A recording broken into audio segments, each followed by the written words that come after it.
All right, let's get started. And just so everybody knows, my computer crapped out just before we went live. So, but we'll make the best of it. So last week and today was a rough week and a rough day for global markets. Stocks cratered after President Trump unveiled sweeping tariffs on April 2nd. The major indexes suffered their worst weekly loss since 2020. To help make sense of what happened and discuss what might happen, we have renowned business expert and columnist Gene Marks, CPA. Gene is a business and technology consultant to small and mid-sized businesses and a best-selling author and contributor to MSNBC, Fox Business, Forbes, The Washington Post, and The New York Times. He also spent 9 years in the entrepreneurial services arm of KPMG. And he's a speaker at our upcoming NJCPA convention and expo. Welcome, Gene. Hello, Don. Thanks for having me on. All right, so I'm going to try and do as little talking as possible because everybody wants to hear from you. So let's start off. Let's not assume everybody knows how tariffs work. So let's spend a couple of minutes on Tariffs 101. How do tariffs work? Well, tariffs are really essentially a tax, Don, and what they are is they, as companies buy products from overseas and they come into this country, they are assigned a tariff depending on all sorts of different factors, like the countries they're coming from or the types of products that they are. And the same works in reverse. So when American companies are selling their products to other countries around the world, those countries also enact tariffs, taxes on the goods that are coming in. Sometimes they're for decent reasons, like raising revenues for that country or covering costs. But in some cases, tariffs have been used in the past for protectionism. So, to sell goods from one country into another, one country might charge that other country a higher tax to make the cost of their goods higher, which encourages consumers in the home country to not buy those foreign goods as it is and instead opt to buy local domestic goods. So all sorts of reasons for tariffs, but in the end, they are a tax on goods that are coming into a country. And it can also be used, tariffs can also be used as an incentive for manufacturing that's been offshored to be brought back into a particular country. But I guess you can't do both, right? You can't have the revenue if the manufacturing is offshored and then bring it back. You can't do both, right? It's usually one or the other. That is correct. So you and I are going to talk, and hopefully we'll spend a lot of time in this conversation about what to do about this and how to navigate your way around. But yeah, I mean, the whole idea of tariffs is that, the more that's made, locally within your country and the more that's bought locally and sourced locally, the more that you will be able to avoid tariffs, which basically means that you can do this at a lower cost and also provide jobs locally as well. So that's the whole point of where tariffs come from. I mean, they're trying to protect, in many cases, companies and businesses that are in that local country. Okay. All right. So yeah, absolutely. And let's talk about the structure and the timeline of the new tariffs. So take us back to last week when those new tariffs were announced.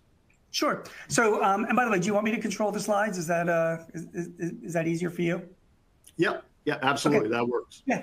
Okay, yeah, that's cool. So going back, all the way back in time, tariffs have been used by the U.S. for various different purposes. As we were heading into the Trump administration, the Biden administration most recently had imposed tariffs on China of like 25% on various goods, particularly energy and things that were impacting batteries and lithium and climate-related items. And the target was mostly on China. Well, when President Trump came into office, he made a lot of changes. So the bottom line is this: on April of the 5th is when they go into effect. Was when they went into effect. There was a 10% tariff imposed by the president on all goods coming into the United States, just across the board, a 10% increase on all goods that are coming into the U.S. But then some countries in some areas of the world were singled out even more. China has an up to 34% tariff. It's also on top of the 20% tariffs that the president had proposed previously. So in many cases, it's as high as 54% on a lot of Chinese goods. Japan is a 24% tariff on all their goods coming in. The European Union is subject to a 20% tariff Weirdly enough, we have, and by the way, I want to give a shout out here to some of the slides here are from the AICPA's recent town hall that was done last Thursday that I participated in. There is a flag here for the European Union, it's a British flag, which actually England itself was spared the European Union's tariffs because they're not part of the EU anymore. But for all the other countries that are in the European Union, they're subject to a 20% tariff and even a higher tariffs on certain other goods like whiskey and motorcycles and motorboats. Canada and Mexico are each facing 25% tariffs right now. So these are all all tariffs that went into effect on April 5th. And as you can imagine, a lot of countries are scrambling to get around them or figure out what to do or negotiate. In addition, there are tariffs that are made on specific goods that are coming into the country. These go back to early March. A 25% tariff on all copper and lumber that comes into the country. Venezuelan oil is facing a 25% tariff. Steel and aluminum from around the world are facing a 25% tariff, and automotive parts are facing a 25% tariff. In most cases, it's either whichever tariff is higher based on where it's coming from or the good, the product that's coming in.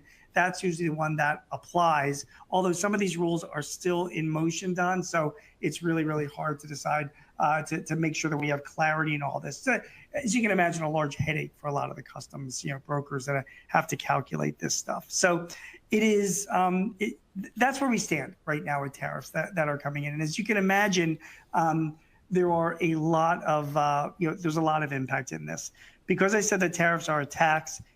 They have an increase on prices, and because of that, if goods themselves are coming higher, it is a fact that a lot of companies are not going to be able to make up for those costs, and they're going to have to pass those price increases to their customers and ultimately to the consumer. So people have a lot of concern that tariffs themselves are going to be causing inflation. And there is a debate, and I don't know if you want to go into this or not, Tom, about the pros and cons of tariffs. I've been working really, really hard, particularly when I'm speaking to people in the CPA community, of saying like, hey guys, it's a hot debate and a lot of people are very upset about them. A lot of our clients, a lot of our companies are significantly negatively impacted by tariffs. And I certainly understand that and sympathize with that. On the other hand, I do a lot of speaking, Don, to trade groups. Like I'm speaking at the NJCPA conference in June. I speak all around the country to trade groups. And I just want to be on record that there are a lot of industries that welcome these tariffs. I recently spoke to the Kitchen Cabinet Manufacturers Association, and they're facing significant competition from like China, for example, that dumps a lot of products and materials at much lower cost because they're subsidized by the government here in the U.S., which has really been a problem for them. And so when they see that these goods are now being tariffed, it really gives them some relief. Other industries, steel, for example, unions themselves certainly support tariffs for the most part because they do feel that if American companies bring back jobs to the U.S., that's a good thing for unions. So I just want to be clear that there really are two sides to the argument. I don't think this conversation is about which side is right and which side is not right, but it's important to just know. And when we're dealing with our clients, Don, it's so important to be empathetic to either side because I don't believe there's any right or wrong to this question. I just think it's we have to do our best to provide, these services to clients. One final thing before we get into some of the strategies and discussions that we're having with firm leaders, Don, is just to understand, and again, agree or not, where President Trump is coming from and what his belief has been for so many years, just so we have context. If you look at a map of the United States and you show gross domestic, and I wrote about this in various places, most recently in The Guardian, if you show gross domestic product per state, you bear in mind that the entire economy of Mexico, the entire economy is the size of Florida's economy, and the entire economy of Canada is the size of Texas, right? And California is like the fourth largest economy in the world. So agree with him or not, the president has looked at a lot of the taxes that we're being charged. That's precluded American products from being sold in many of these countries. And he feels there should be more of a level playing field. Unfortunately, to get to this limit, to this point, there's just a lot of disruption, and he's doing it fast and sometimes without. He's just jumping right into it, and that's causing a lot of uncertainty among businesses. So there we have it. That's what the situation is. Stop me if I'm yapping too much, Don. No. That's why people are here, is to hear you yap, as you put it. I did want to circle back to, and again, without getting into the politics of it, but kind of the why behind tariffs. It could be for protectionist issues. It could be a revenue raiser. It could be to protect certain industries. To your point about some industries actually being in favor of tariffs, I saw a headline this morning. Shrimpers are actually in favor of the tariffs because they've been taking a hit recently. So, and not to interrupt you, but then again, I just spoke to a group of Amazon merchants, and they're being crushed by tariffs. They're beside themselves. You know what I mean? Right. So, right. Two sides. There's a lot of sides to this story. So is the why clear to you or to the business community that they feel is it to help close trade deficits? Is it a revenue raiser? Is it all of the above? It's hard. It's a complex issue. The history that we have of tariff research isn't great. It doesn't side on the side of tariffs. We go all the way back to Smoot-Hawley, which happened back in the 1930s, which research has shown that, the tariffs that were implemented then had a negative impact on the economy. So you're going to get different arguments and debates as to whether or not tariffs really do work. The Wall Street Journal, you look at them and they're a moderate right-leaning publication. They are against tariffs. They're beside it. The markets, we see them reacting to tariffs negatively. There's a lot of evidence that people are just not happy about this and don't feel it's right for world trade or going forward. Then you have the people that do support tariffs, and those are the ones that are, like I said, in certain industries that have been impacted by unfair trade policies. Some believe that the amount of taxes raised, revenues raised from tariffs could have a significant impact on paying down our deficit.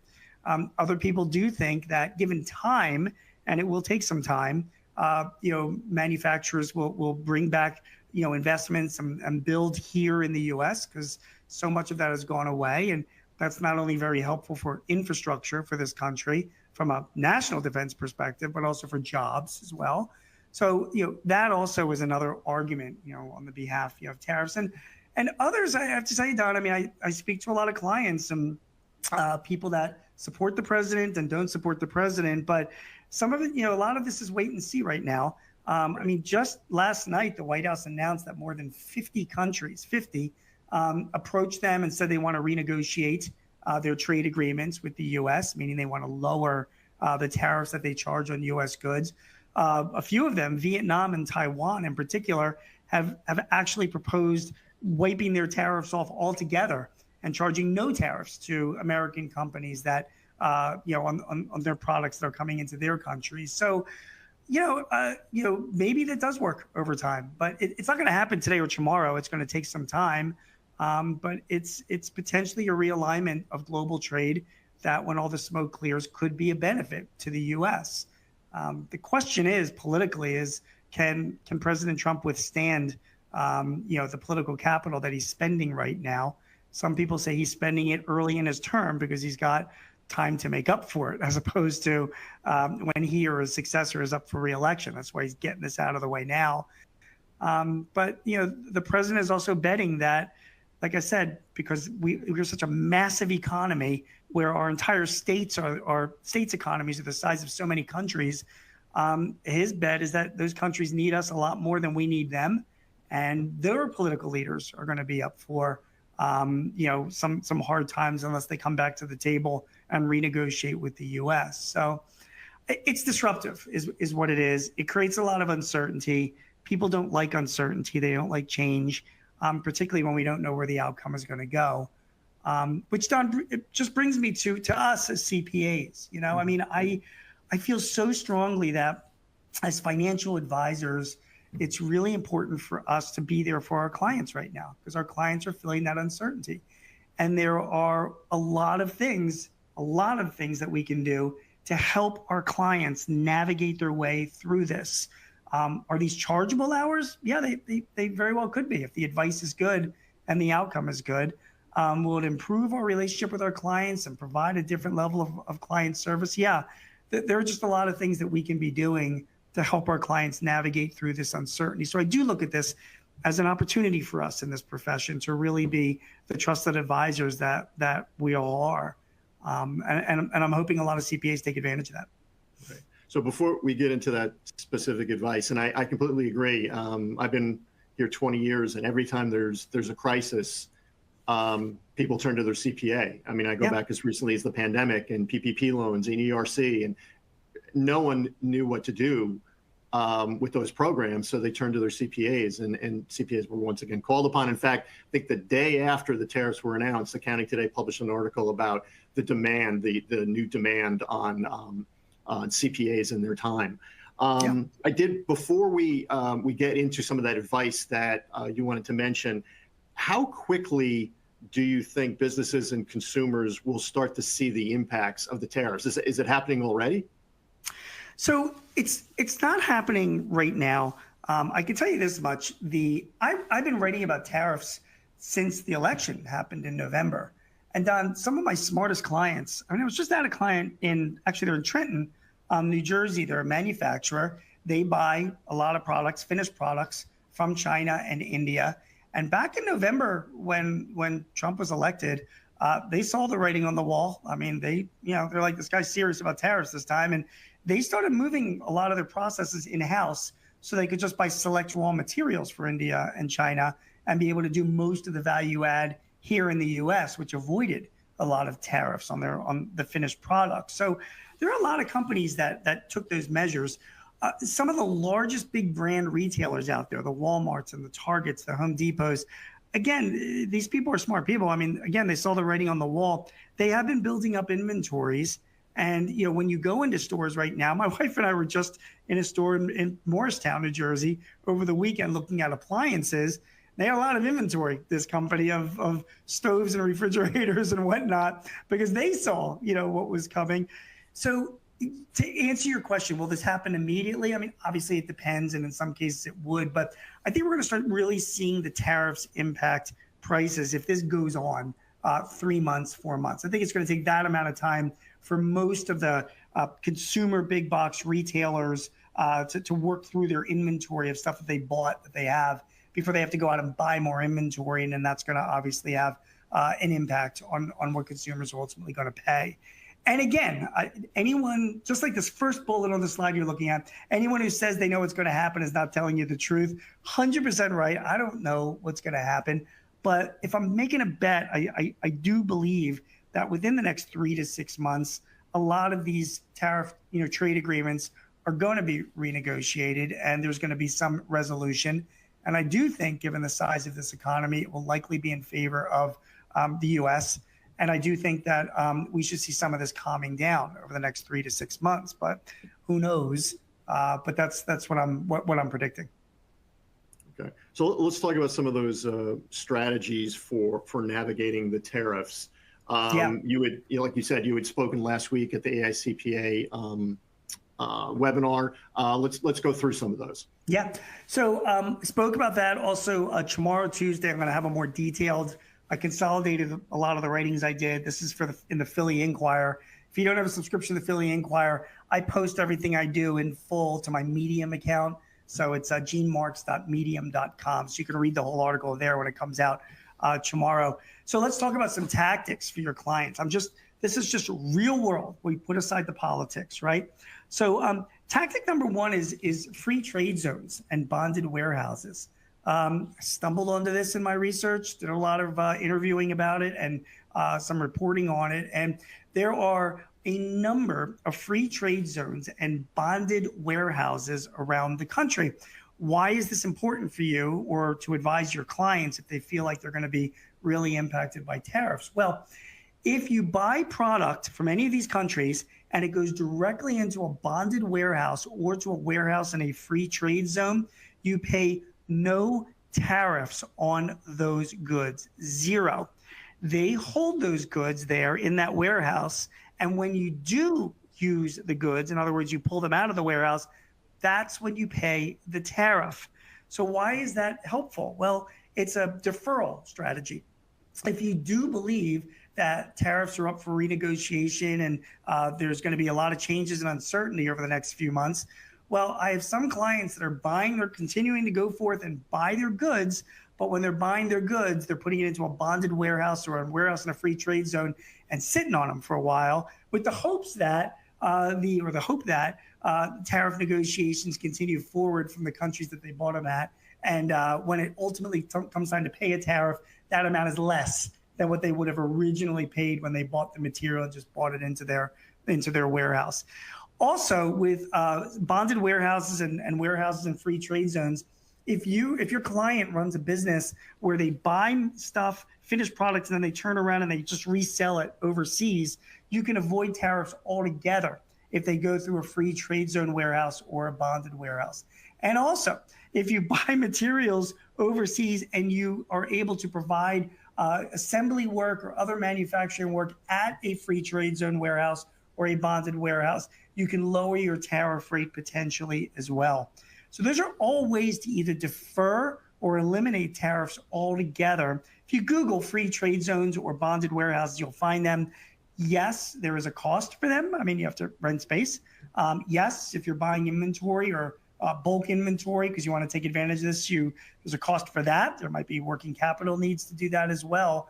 But I do have a number of clients that are leaning on them and with some success. And I thought that I would want to make sure I'll start off with that as far as that recommendation. Is that cool so far? Absolutely. No, that's great. I learned something. Let's go to the next item, which is working with nonprofit and government groups on trade. Now, the Department of Commerce has the International Trade Association, the ITA, as well as other organizations within the Department of Commerce. Given the cuts that are going on in the federal workforces and all the disruption there, the responsiveness, may be up in the air. I'm not really sure. So where we're telling our clients to go is the World Trade Centers Association. In Philly, there's a World Trade Center in Philadelphia, but there's also one in New York. Yes, they were part of the Twin Towers. That's where it comes from. But they have locations all around the world. The World Trade Centers Association, what they do, you can get a membership there, or you don't have to get a membership. They will help you find suppliers in more tariff-friendly countries.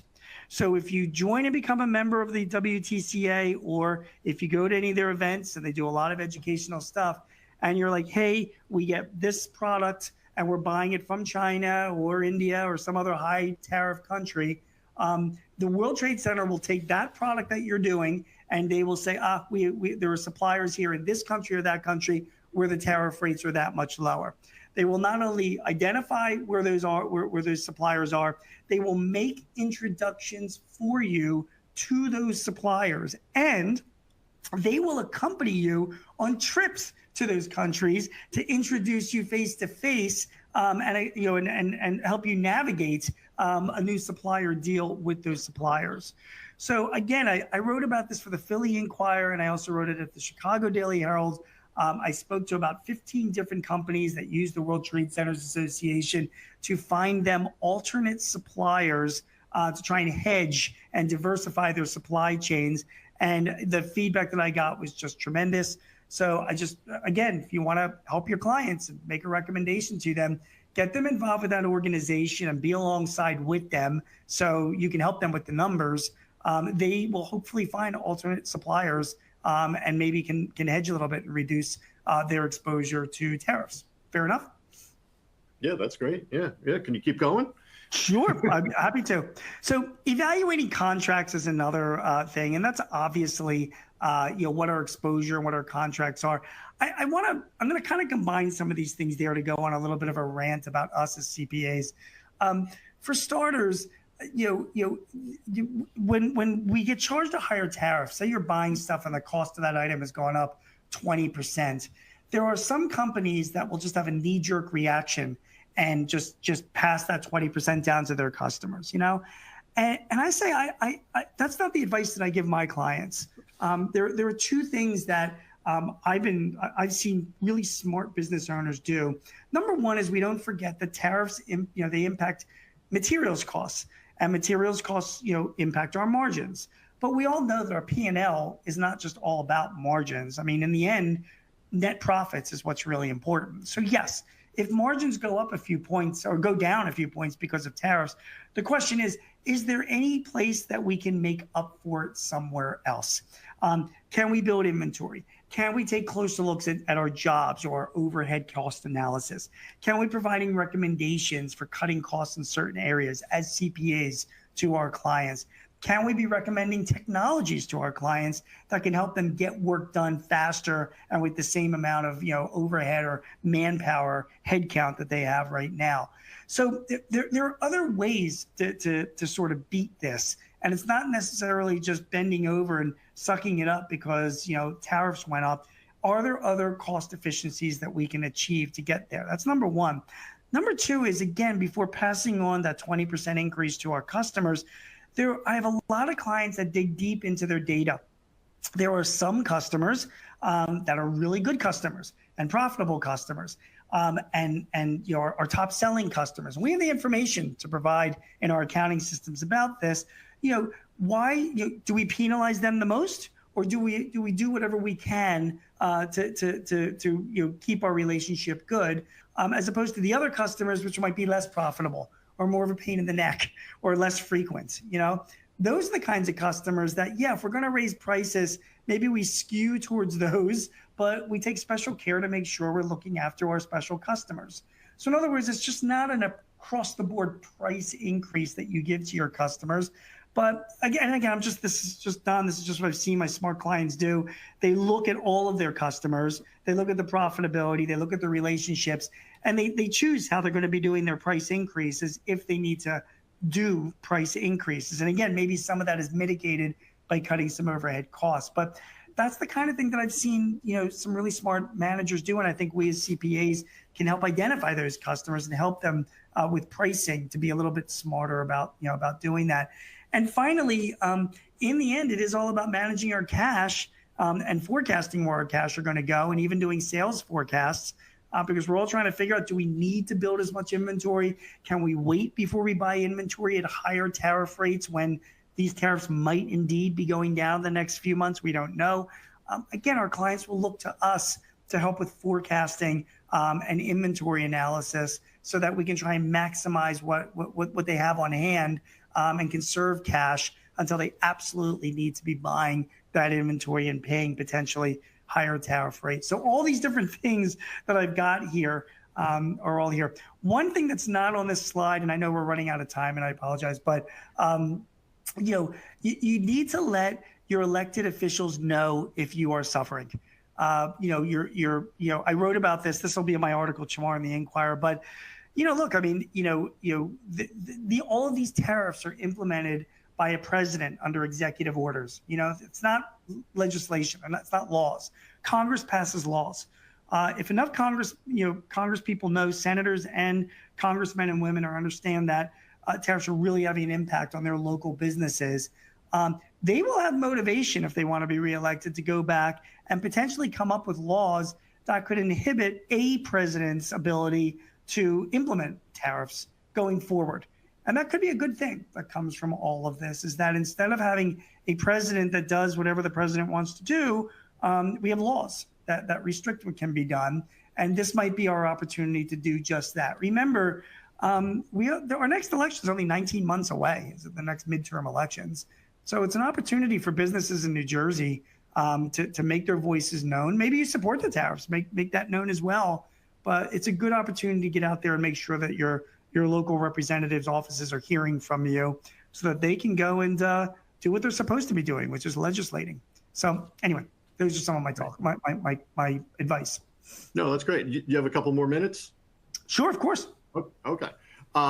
So one of the questions that came in was looking at pre-Liberation Day. That's what last week was called. How much higher were EU tariffs than US tariffs? It depends on the tariffs. And again, there's different calculations that go by. The EU tariffs were not necessarily across the board. It just depends on the products that were being purchased. For example, U.S. cars that were being sold into the EU were taxed at anywhere from an 8 to 10% rate, depending on the country, whereas the average tariff that that America was charging those EU countries was around 2.5%. You know, the same thing on whiskey, the same thing on certain food products or whatnot. So it depends on the products. You can't just say overall. And what's different about this, what President Trump is doing, he's doing these tariffs across the board per country, you know, with very few product specific stuff. Right. So that's where we're seeing some significant differences. And if I read correctly, the tariffs weren't necessarily reciprocal in nature. In other words, like you mentioned Vietnam, I think Vietnam's tariffs on U.S. goods were something like 3.9%, but they still got 10%. So they weren't necessarily in line with what U.S. companies were paying.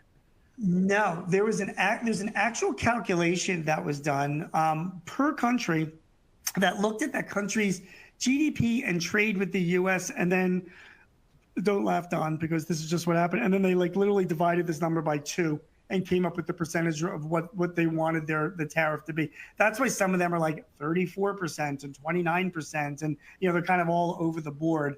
So you're absolutely right. It was not a reciprocal thing. And again, that's again, I don't want to defend, but I do want to say that if you read Trump's book, The Art of the Deal, it's pretty much the playbook for what he does. He comes in with much higher demands and then negotiates down. And so he didn't want to just start at just a 1-for-1 reciprocal tariff. He wanted to go for broke to get people's attention, and that's what he did. Well, I hope go for broke isn't literal. So we did get another question. Your comments about the free trade zones must have sunk in. Is there a listing for free trade zones in New Jersey? Yeah, it's a really good one. So I can't if you Google free trade zone New Jersey, you Google bonded warehouse New Jersey, you will find those free trade zones and bonded warehouses. If you reach out to the World Trade Center Association and speak to a representative there, they will give you also an up-to-date list as well. It will not be hard to find. So one last question. This one's for me. To your point earlier about there being maybe differences of opinion even within the administration, about a month ago I attended an event where Stephen Moore, the economist and author and Trump advisor, he was the speaker, and he's clearly an admirer of President Trump, but he also indicated that he was not a fan of the president's tariff policies. So things could change. So my question is, should CPAs be planning for basically all contingencies, 3 months with tariffs, 6 months with tariffs, or they go away in the next month and we're negotiating with each country individually?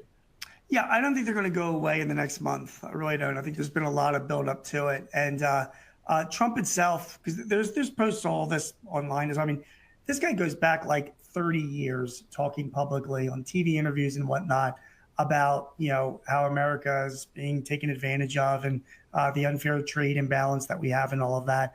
I just don't think this is something that's just going to be resolved very quickly. I do think it's going to take a few months. Like I said earlier, probably 3 to 6 month period of time. You are right that there is dissent in the White House among different people. Howard Lutnick, Department of Commerce guy who was a big proponent of tariffs, is starting to backpedal a little bit because I think he was not.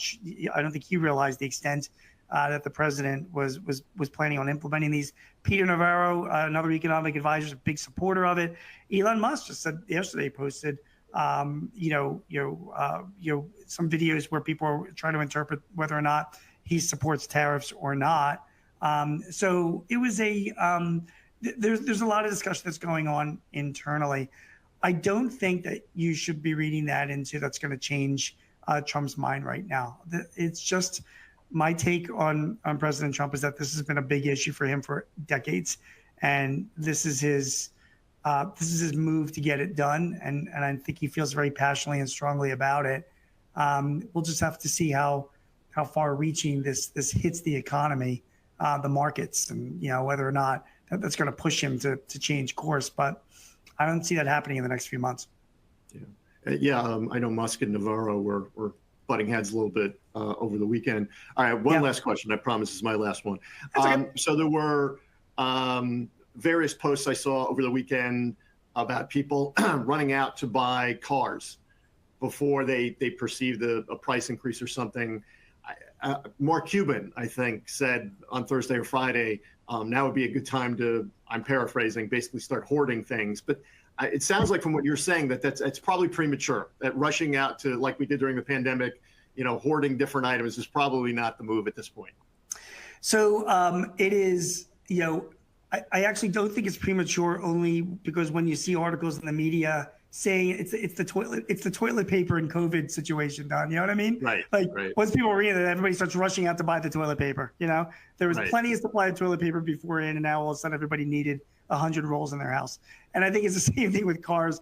I do think that the more the media pays attention to this and they write stories like that, people will read it and start rushing out to buy cars, and because of that, it could dwindle down the supply. Because again, there's car manufacturers and car dealerships hold on to inventory that they have that's 2-3 years old. So there are ways around. I mean, again, used cars prices, again, unless demand really spikes for used car, I mean, that's certainly another alternative.